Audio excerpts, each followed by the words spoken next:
que los contratos, ¿verdad?, son entre personas particulares o personas físicas y personas jurídicas.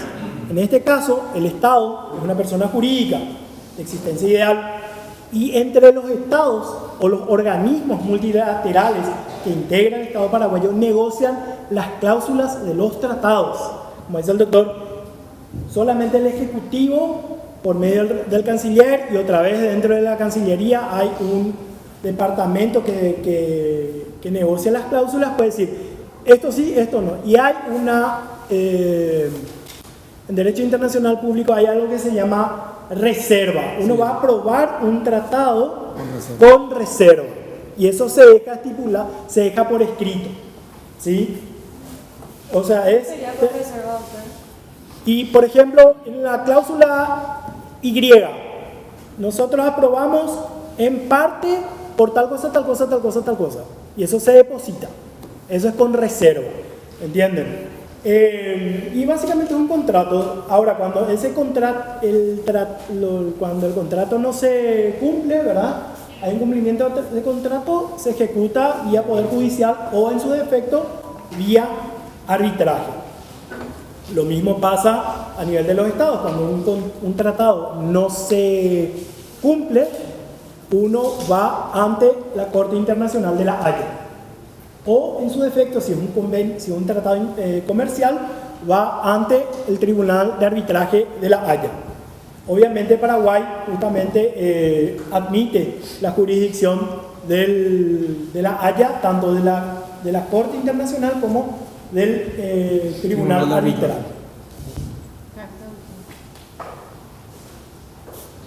Bueno, seguimos. No sé si hay preguntas también, si hay alguna aclaración que hacer. Bueno, el Paraguay admite la posibilidad de la existencia de un orden jurídico supraestatal. La Constitución dice en el artículo 145, orden jurídico supranacional. Lo más propio es hablar de supraestatal, porque el ordenamiento jurídico interno que nos rige es un ordenamiento jurídico del Estado paraguayo, y es ese ordenamiento que rige dentro del territorio del Estado paraguayo. El Estado paraguayo admite la posibilidad de que se cree un ordenamiento jurídico que esté por encima del Estado paraguayo, es decir, un ordenamiento jurídico supraestatal. Establece como, digamos, uno de los requisitos de que se dé en condiciones de igualdad con otros estados. Es lo principal, digamos, el requisito principal es que se dé en condiciones de igualdad con otros estados. Bueno, ¿y qué se refiere?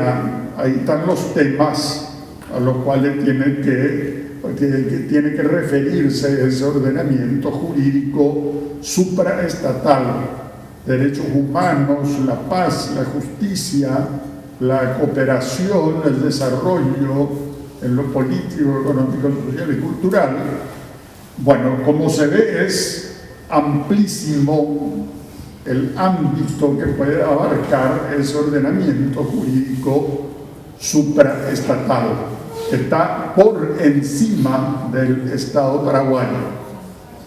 La forma de crear ese ordenamiento jurídico, de admitir ese ordenamiento jurídico supraestatal, está establecida allí en el último párrafo, la parte que dice: dichas decisiones solo podrán adoptarse por mayoría absoluta de cada Cámara del Congreso.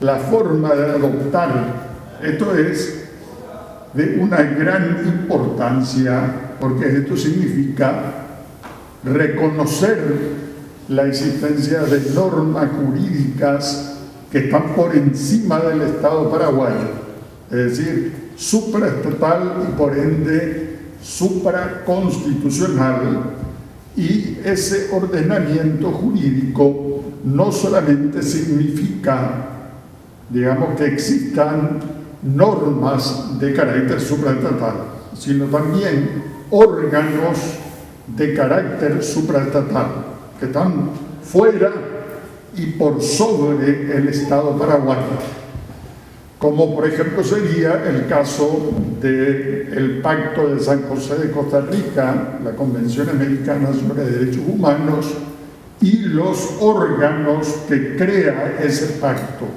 la Comisión Interamericana de Derechos Humanos y la Corte Interamericana de Derechos Humanos, es decir, órganos que están por encima del Estado paraguayo y normas que también están por encima del Estado paraguayo.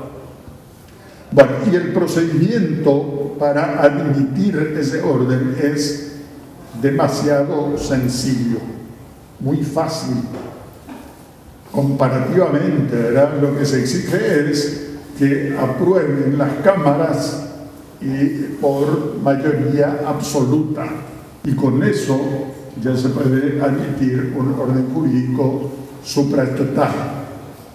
Bueno, esto, la verdad, no sé si ustedes vieron esto del derecho internacional público, porque este es un tema más, es decir, constitucional, pero también específicamente de derecho internacional público. Es una cuestión que verdaderamente quizá los que más podrían opinar sobre esto son los que están en el derecho internacional público. Falta aclarar esto, ver un poco, porque yo tengo la impresión de que no se pensó mucho al establecer este artículo. De hecho, a lo mejor no se aplica el artículo, pero el procedimiento, como digo, de crear ese orden jurídico supraestatal es muy fácil, es decir, lograr esa mayoría absoluta de ambas cámaras.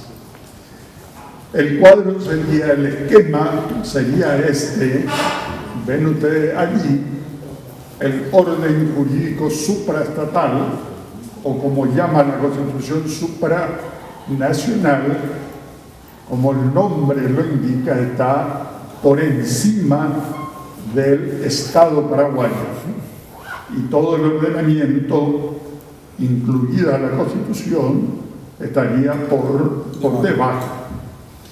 Bueno, el Paraguay admite, en el caso especialmente del sistema americano, admite la Comisión Interamericana, la Corte Interamericana, e incluso aquí están los casos en que el Paraguay, creo que están todos o casi todos los casos en que el Paraguay, el Estado paraguayo, fue condenado por la Corte Interamericana de Derechos Humanos.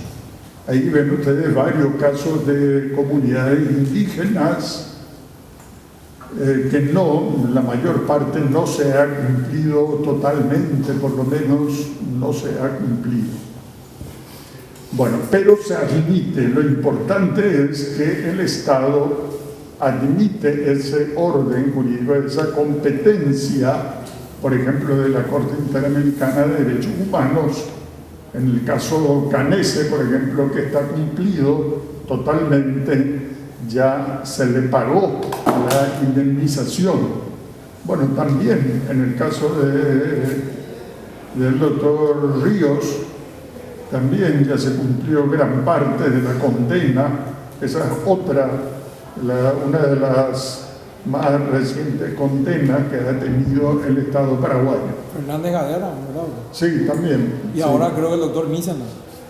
Y creo, no sé si ya, o sea, todavía falta la resolución. Pero ya empezó, el jurado de enjuiciamiento ya le sacó esa condena que tenía ahí. retiró la condena y le pidió perdón. Ah, no, entonces se está cumpliendo. Sí. Se está cumpliendo. Lo importante aquí es ver que el Estado paraguayo admite la competencia de un órgano que está por encima del Estado paraguayo. Y es gracias al 145. Bueno, el derecho de asilo también tiene relación con las relaciones internacionales. Pero bueno, pero esto es de la primera parte, es decir, de la parte dogmática de la Constitución, el asilo territorial y el asilo diplomático que está admitido en nuestra Constitución. Bueno, no sé si hay alguna otra cosa sobre esto. Creo que ya no. El 145.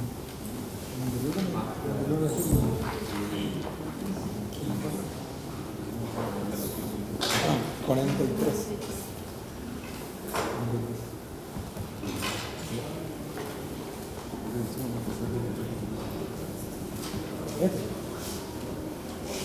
¿Delito político o por delito común? Se refiere a... Bueno, vamos a ver brevemente este otro punto, Estado e iglesias. Bueno, vamos a pasar los antecedentes históricos que se han visto al hacer la historia constitucional del Paraguay. Quizá como una cosa llamativa, hay que recordar que en el Congreso General Extraordinario del 25 de noviembre de 1842 prohibió cualquier otra religión. Queda prohibido conceder o permitir en el territorio de la República la tolerancia de sectas religiosas o la libertad de cultos. Es decir, no se admitía en 1842 la libertad de cultos. Eso se modificó rápidamente por medio de este decreto, el decreto del 20 de mayo de 1845, en que se autorizó la libertad del culto privado, es decir, la libertad de cultos, pero en forma privada. Bueno, durante mucho tiempo, durante la mayor parte de la historia paraguaya, el Estado paraguayo estuvo vinculado a la Iglesia Católica. Aquí, por ejemplo, se ve que en 1870 se la declara religión del Estado, pero se admite la libertad de cultos.